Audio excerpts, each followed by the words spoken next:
ఢీకొట్టి 700 మీటర్ల వరకు ఈడ్చుకు వెళ్లిన పోకిరీలు.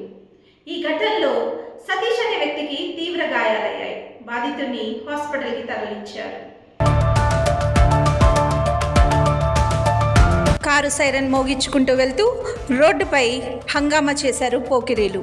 ఆఫీస్ నుండి ఇంటికి వెళ్తున్న సతీష్ అనే వ్యక్తి కారును బొలెరా కారుతో గుద్ది ఆపకుండా వెళ్లారు పోకిరీలు. సతీష్ కారు బొలెరా కారును వెంబడించి యువకులను ఆపారు. బొలెరాకు ఎదురుగా వెళ్లి మాట్లాడుతుండగా మళ్లీ ఢీకొట్టారు. కింద పడి బంపర్ పట్టుకున్న సతీష్ కారు కింద ఉన్నాడని తెలిసిన 700 మీటర్ల వరకు ఈడ్చుకు వెళ్లారు. అయితే వీపు చెక్కుకుపోయి బంపర్ వదిలేసిన తరువాత కూడా కారు సతీష్ పై నుంచి వెళ్ళిందని బాధితుడు పేర్కొన్నాడు. బాధితుడి యొక్క ప్రైవేట్ పార్ట్స్ తీవ్రంగా దెబ్బతిన్నాయి.